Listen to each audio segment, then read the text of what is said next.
ಸಾಹೇಬ್ರನ್ನ ಮತ್ತು ಚೆನ್ನಮ್ಮಾಜಿಯವ್ರನ್ನ ನಮಸ್ಕಾರ ಮಾಡಿ ಊಟದ ಸಮಯದಲ್ಲಿ ಊಟವನ್ನು ಕೊಡುವಂಥದ್ದನ್ನ ಮಾಡ್ತಾಯಿದ್ರು, ತಿಂಡಿಯನ್ನು ಕೊಡುವಂಥ ಸಮಯದಲ್ಲಿ ತಿಂಡಿಯನ್ನು ಕೊಡುವಂಥದ್ದು ಮಾಡ್ತಾಯಿದ್ರು.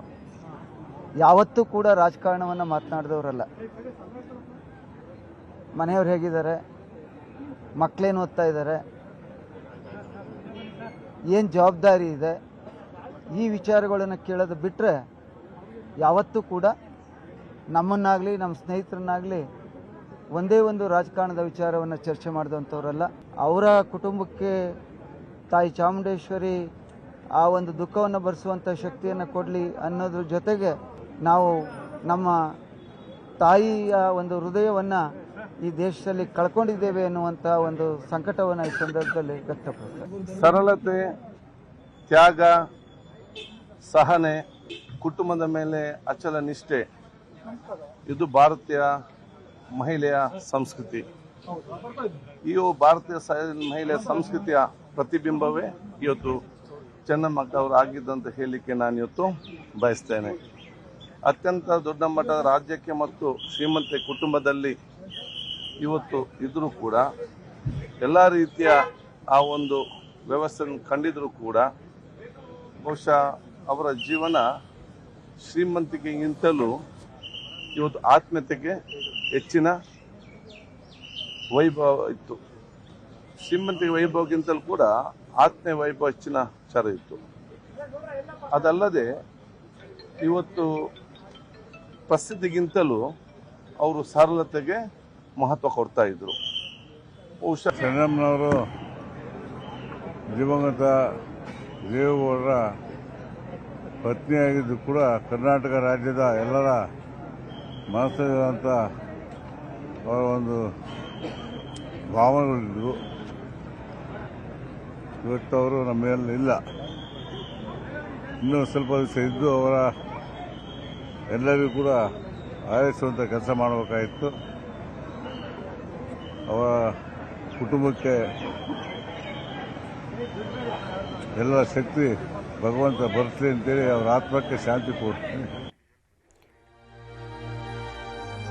ಇನ್ನು ಚೆನ್ನಮ್ಮ ಬಗ್ಗೆ ಹಾಸನ ಶಾಸಕ ಸ್ವರೂಪ್ ಪ್ರಕಾಶ್ ಮಾತಾಡಿದ್ದಾರೆ. ಚೆನ್ನಮ್ಮನವರ ನಮ್ಮ ಕುಟುಂಬಕ್ಕೆ ತುಂಬಾ ಹತ್ತಿರದಲ್ಲಿದ್ದರು. ನಮ್ಮ ತಂದೆ ರಾಜಕೀಯ ಪ್ರವೇಶದಲ್ಲಿ ಚೆನ್ನಮ್ಮನವರ ಪಾತ್ರ ಬಹಳ ದೊಡ್ಡದು. ಅವರ ಅನಾರೋಗ್ಯ ಇದ್ದಾಗ ರಾಜೇಶ್ವರಿಗೆ ಹರಕೆ ಕಟ್ಟಿಸಿದ್ರು. ನಾವು ಇವತ್ತು ದೇವತೆಯನ್ನ ಕಳೆದುಕೊಂಡಂತಾಗಿದೆ. ನನ್ನ ರಾಜಕೀಯ ಪ್ರವೇಶದಲ್ಲೂ ಆಶೀರ್ವಾದ ಮಾಡಿ ಗೆಲ್ಲಬೇಕು ಅಂತ ಅವರು ಹರಿಸಿದ್ರು. ಮನೆಗೆ ಹೋದ್ರೆ ಊಟ ಹಾಕದೆ ಕಳಿಸ್ತಾ ಇರಲಿಲ್ಲ ಅಂತ ಹೇಳಿ ಚೆನ್ನಮ್ಮ ಅವರನ್ನ ನೆಂದಿದ್ದಾರೆ ಹಾಸನ ಶಾಸಕ ಸ್ವರೂಪ್ ಪ್ರಕಾಶ್. ಮಾಜಿ ಪ್ರಧಾನಿ HD ದೇವೇಗೌಡರ ಧರ್ಮಪತ್ನಿ ಚೆನ್ನಮ್ಮ ನಿಧನರಾಗಿದ್ದಾರೆ. ಇಂದು ಮಧ್ಯಾಹ್ನದ ವೇಳೆಗೆ ಹಾಸನಕ್ಕೆ ಅವರ ಪಾರ್ಥಿವ ಶರೀರ ಕೂಡ ಆಗಮಿಸುತ್ತದೆ. ಈಗ ಅಂತ್ಯಕ್ರಿಯೆ ನಡೆಸುವಂಥ ಸ್ಥಳದಲ್ಲಿ ಸಕಲ ರೀತಿಯ ಸಿದ್ಧತೆಯನ್ನು ನಡೆಸಲಾಗ್ತಾ ಇದೆ. ಹಾಸನ ಶಾಸಕ ಸ್ವರೂಪ್ ಅವರು ಕೂಡ ಇದರ ಪರಿಶೀಲನೆ ಮಾಡಿದ್ದಾರೆ. ಸ್ವರೂಪ್ ಅವರು ನಮ್ಮ ಜೊತೆ ಇದ್ದಾರೆ. ಅವ್ರಿಗೂ ಮತ್ತು ಅವರ ಕುಟುಂಬ ಮತ್ತು ಚೆನ್ನಮ್ಮನವರ ಕುಟುಂಬ ಈ ಒಡನಾಟ ಯಾವ ರೀತಿ ಇತ್ತು, ಅವರು ಯಾವ ರೀತಿ ಅವರ ನೆನಪುಗಳನ್ನು ಹಂಚಿಕೊಳ್ತಾರೆ ಅಂತ ಎಲ್ಲ ವಿಚಾರಗಳನ್ನು ಮಾತಾಡ್ತಾ ಹೋಗ್ತೀನಿ.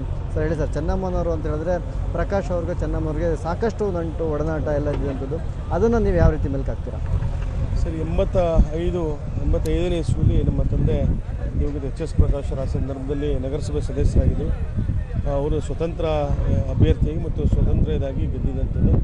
ತದನಂತರ ಅವರು ದೇವೇಗೌಡರ ಒಂದು ಆಶೀರ್ವಾದದಿಂದ ಅವರ ಒಂದು ಗರಡಿಯಲ್ಲಿ JDS ಜನತಾ ಪಕ್ಷಕ್ಕೆ ಸೇರ್ಪಡೆಯಾಗಿ ಸುದೀರ್ಘವಾಗಿ 6 ಬಾರಿ ಚುನಾವಣೆಯನ್ನು ಎದುರಿಸಿ 4 ಬಾರಿ ಶಾಸಕರಾಗೋಕ್ಕೆ ಕಾರಣಕರ್ತರು ದೇವೇಗೌಡರು ಅಪ್ಪಾಜಿಯವರು ಮತ್ತು ಚೆನ್ನಮ್ಮನವ್ರಿಗೂ ಕೂಡ ವಿಶೇಷವಾಗಿ ನಮ್ಮ ತಂದೆ ಕಂಡ್ರೆ ಭಾಳ ಪ್ರೀತಿ.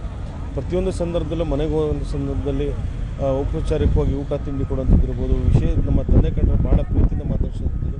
ನಮ್ಮ ತಾಯಿಗೂ ಕೂಡ ಪ್ರತಿಯೊಂದು ಸಮಾರಂಭದಲ್ಲಿ ಸಿಕ್ಕಿದಾಗಲೂ ಕೂಡ ಜೊತೆಯಲ್ಲಿ ಕೂರಿಸ್ಕೊಂಡು ಭಾಳ ಪ್ರೀತಿಯಿಂದ ಮಾತಾಡ್ಸೋಂಥದ್ದು.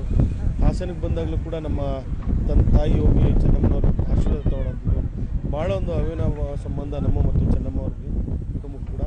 ನಮ್ಮ ತಂದೆ ದಿವಂಗತ HS ಪ್ರಕಾಶ್ ಅವರ ಸಂದರ್ಭದಲ್ಲೂ ಇದ್ದಾಗಲೂ ಕೂಡ ಒಂದು ಶಸ್ತ್ರಚಿಕಿತ್ಸೆ ಆ ಸಂದರ್ಭದಲ್ಲಿ ಚೆನ್ನಮ್ಮನವರು ಕೂಡ ಆಸ್ಪತ್ರೆಗೆ ಬಂದು ಒಂದು ದೇವಿಯ ಒಂದು ಆಶೀರ್ವಾದ ಹರಕೆಯನ್ನು ಮಾಡಿಸಿ ರಾಜರಾಜೇಶ್ವರಿಗೆ ಮತ್ತು ಗುಣಮುಖರಾದ ನಂತರ ನಮ್ಮ ತಾಯಿನ ಕರ್ಕೊಂಡೋಗಿ ಒಂದು ಹರಕೆಯನ್ನು ತೀರಿಸುವಂಥ ಕೆಲಸ ಮಾಡಿದರು.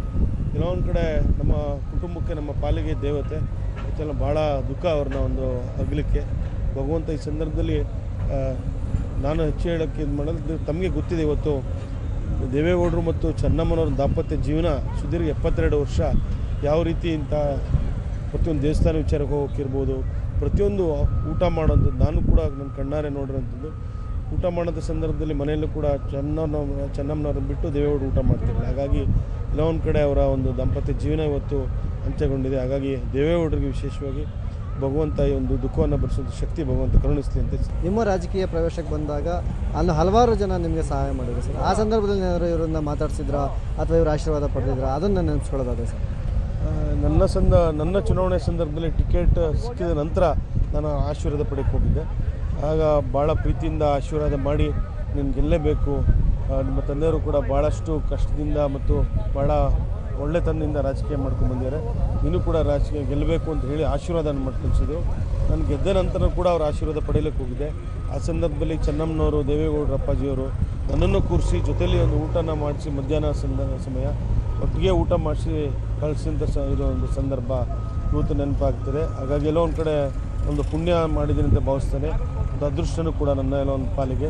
ಅದನ್ನು ಇವತ್ತು ಕೂಡ ಮುಂದೆನೂ ಕೂಡ ಮರೆಯೋಕ್ಕಾಗಲ್ಲ. ಯಾಕೆಂದರೆ ಒಂದು ಯಾರಿಗೂ ಕೂಡ ಒಂದು ಅವಕಾಶ ಸಿಗಲ್ಲ. ಇವತ್ತು ಭಗವಂತ ಒಂದು ಅವಕಾಶ ಕೊಟ್ಟಿದ್ದಾರೆ. ಹೋದ ಸಂದರ್ಭದಲ್ಲಿ ಮಗನಂತೆ ನಮ್ಮನ್ನ ಕಾಣ್ತಿದ್ರು. ನನ್ನ ರಾಜಕೀಯ ಪ್ರವೇಶ ಆದಾಗಲೂ ಕೂಡ ಅವರು ಆಶೀರ್ವಾದವನ್ನು ಮಾಡಿ ನೀನು ಗೆಲ್ಲಬೇಕು ಎಂಬಂಥ ಆಶೀರ್ವಾದನ ಮಾಡಿದ್ರು ಎಂಬಂಥ ಅನಿಸಿಕೆಯನ್ನು ಅವರು ಮೆಲುಕಾಕಿರ್ತಕ್ಕಂಥದ್ದು.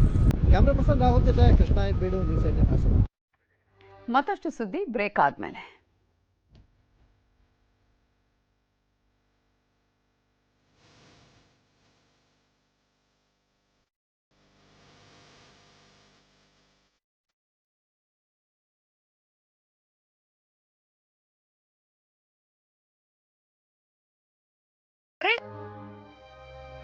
ಎಲ್ಲ ರಾಜಕೀಯ ಗಣ್ಯರು ಬೆಂಗಳೂರಿನಲ್ಲಿ ಅಂತಿಮ ದರ್ಶನವನ್ನು ಪಡ್ಕೊಳ್ತಾ ಇದ್ದಾರೆ. ಸರ್ಕಾರಿ ಗೌರವಗಳೊಂದಿಗೆ ಅವರ ಅಂತ್ಯಕ್ರಿಯೆ ನೆರವೇರಿಸಲಾಗುತ್ತೆ ಅಂತ ನಿನ್ನೆ ಮುಖ್ಯಮಂತ್ರಿಗಳು ಘೋಷಣೆ ಮಾಡಿದರು.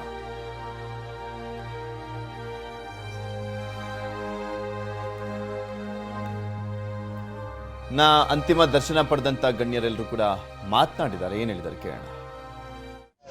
ಕೊನೆಯ ನಿಮಿಷದಲ್ಲಿ ದೇವೇಗೌಡರ ಕೈ ನಿಟ್ಕೊಂಡು ಕಣ್ಣಲ್ಲಿ ಅವ್ರನ್ನ ನೋಡ್ತಾನೆ ಪ್ರಾಣ ಬಿಟ್ಟರು ಅಂತೇಳಿ ಒಂದು ದೈವಶಕ್ತಿ ಅನ್ನುವಂಥ ಒಂದು ರೀತಿಯಲ್ಲಿ ಮತ್ತು ಅವರ ದಂಪತಿಗಳಲ್ಲಿ ಇರುವಂಥ ಅನ್ಯೋನ್ಯತೆ, ಪ್ರೀತಿಯನ್ನ ಒಂದು 73 ವರ್ಷಗಳ ದಾಂಪತ್ಯ ಜೀವನ ತೋರಿಸುತ್ತೆ. ಅದು ಇತ್ತೀಚೆಗೆ ಒಂದು 3-4 ತಿಂಗಳ ಹಿಂದೆ ನಾನು ನನ್ನ ಶ್ರೀಮತಿ ಇಬ್ಬರು ಕೂಡ ಸನ್ಮಾನ್ಯ ದೇವೇಗೌಡರನ್ನ ಮತ್ತು ತಾಯಿ ಚೆನ್ನಮ್ಮ ಅವ್ರನ್ನ ನೋಡ್ಲಿಕ್ಕೆ ಬಂದಾಗ ನನ್ನ ಶ್ರೀಮತಿಗೆ ಅರಿಶಿಣ, ಕುಂಕುಮ, ಹೂವುಗಳನ್ನ ಮುಡಿಸೋದ್ರ ಜೊತೆಗೆ ಸೀರೆಯನ್ನು ಕೊಟ್ಟು ನಾವು ತಿಂಡಿ ತಿನ್ನೋವರೆಗೂ ಕೂಡ ಅವರು ಬಿಡಲಿಲ್ಲ ನಮ್ಮನ್ನು.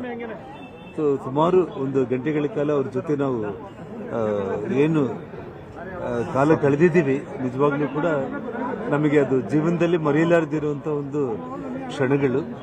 ಆ ತಾಯಿ ಒಂದು ಆತ್ಮಕ್ಕೆ ಶಾಂತಿಯನ್ನು ಸಿಗಲಿ ಮತ್ತು ಅವ್ರ ಇಡೀ ಕುಟುಂಬ ಅವರು ಅದನ್ನು ಭರೈಸುವಂಥ ಒಂದು ಶಕ್ತಿ ಭಗವಂತ ಕೊಡಲಿ ಅಂತೇಳಿ ದೇವರಲ್ಲಿ ನಾನು ಪ್ರಾರ್ಥನೆ.